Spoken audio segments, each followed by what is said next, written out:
का नंबर, नाम, सारा डिटेल, उनके पिताजी का नाम, उनका एड्रेस, सब कुछ नोट किया गया ताकि आगे जांच की प्रक्रिया होगी। इन्होंने आश्वासन दिया है कि ये तो जांच का विषय है, आप जो एविडेंस दे रहे हैं वो हम कैसे मान लेंगे, वो तो जांच का विषय है। तो हम लोग इस पर बैठेंगे मंडे को और इसको जांच करवाएंगे। जांच के बाद ही जो चीज़ें सामने आएंगी उस पर हम लोग आगे की कार्रवाई करेंगे। अच्छा देखिए, कल जब पीसी हो रहा था उस समय वहाँ पर प्रशांत कुमार ने कहा कि ये कंप्यूटर एरर की वजह से जो इल्ज़ाम लगाए गए कि 20 में से 14-15 ऐसे क्वेश्चन थे जो एक ही सेट से रिपीट हुए थे, वो ये कंप्यूटर एरर है और कई सारे एग्जाम में ऐसे हो सकते हैं। कई सारे मीडिया कर्मी को उन्होंने कहा कि आप भी परीक्षार्थी रहे, आप शिक्षक हैं, क्या इस बात को आपने रखा? उन्होंने माना इस बात को कि ये गलती मुझे लगता है प्रशांत सर ने डिटेल नहीं देखा है। वो उनको अपनी प्रक्रिया पे विश्वास है, वो जो चीज़ें SOP लेके गए हैं उस पर विश्वास है, लेकिन जब वो हमारे एविडेंस देखेंगे जो हम डिटेल दिए हैं कि संयोग हो सकता है कि कोई 10 क्वेश्चन का संयोग हो सकता है, 5 क्वेश्चन का संयोग हो सकता है, लेकिन रीजनिंग का प्रश्न 22 तारीख का 20 में से 16 प्रश्न एक जगह से उठाना, मैथ्स का प्रश्न जो है एक सेट से ही 16 प्रश्न उठाना, कंप्यूटर का प्रश्न वो भी एक जगह से उठाना कई प्रश्न, ठीक है। 21 तारीख में भी रीजनिंग कॉपी पेस्ट करना,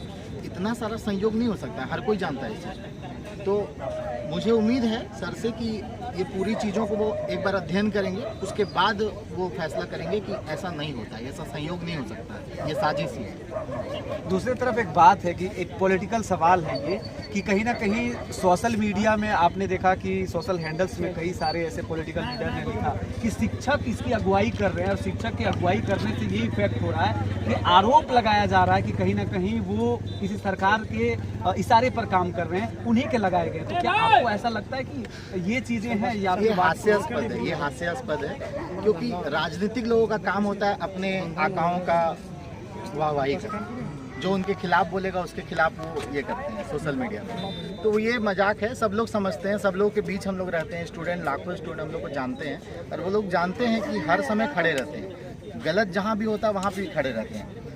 मैं आपको बता दूं कि जब पिछली सरकार थी, रघुवर दास की सरकार थी, उस समय भी अंतिम के 2 साल में सोनी कुमारी केस के कारण कई सारे परीक्षाओं में देरी हुई, रिजल्ट नहीं आ रहे, पंचायत सचिव का रिजल्ट नहीं आ रहा था। उस समय पे हम लोगों ने रघुवर दास की सरकार के खिलाफ भी हम लोग आवाज़ उठाई।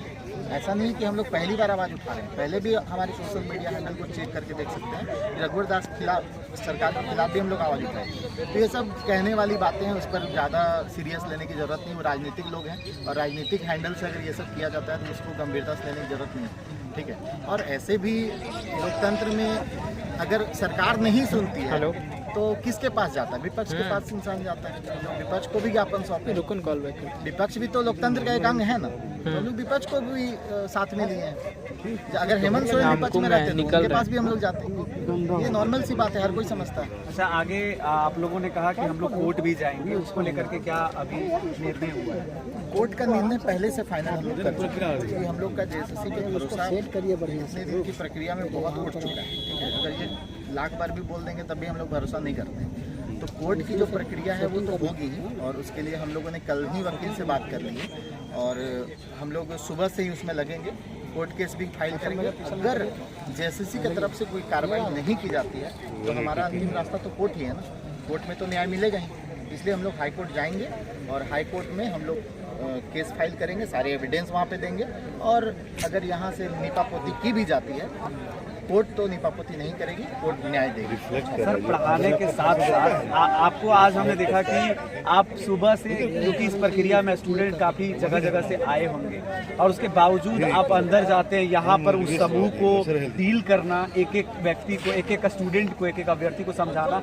उसके बाद अंदर लेके जाना। आपको लगता है कि पढ़ाने के साथ साथ ये चीज़ें जो सरकार के अंग का काम है, ये करना कि हम लोग 4 दिन से लगे थे, लेकिन कोई थकावट नहीं। बच्चों का प्यार है कि हम लोग को इस लायक समझते हैं, अपने साथ खड़े। जब बच्चों को पढ़ाते हैं तो उम्मीद करते हैं, जब हम लोग मेहनत करते हैं तो उम्मीद करते हैं उनका रिजल्ट, और जब बच्चों का रिजल्ट नहीं होगा, वो मेहनती हैं, टेस्ट सीरीज में अच्छा नंबर ला रहे हैं, उनका रिजल्ट होना चाहिए, और वैसे बच्चों का अगर रिजल्ट नहीं होगा तो हम खड़ा नहीं होंगे तो कौन खड़ा होगा? हम लोग को तो खड़ा होना ही होगा। वो बच्चे कहाँ जाएंगे? चलो भाई, हम लोग को तो खड़ा होना होगा। हम लोग उनको पढ़ाते हैं, उनको तैयार करते हैं, उनका रिजल्ट नहीं हो रहा है और सिस्टम की लापरवाही और सिस्टम की खराबी की वजह से अगर नहीं हो रहा है तो निश्चित तौर पर शिक्षकों को इसमें खड़ा होना चाहिए। शिक्षकों का काम सिर्फ पढ़ाना नहीं है, शिक्षकों का काम बच्चों के साथ खड़ा होना भी है।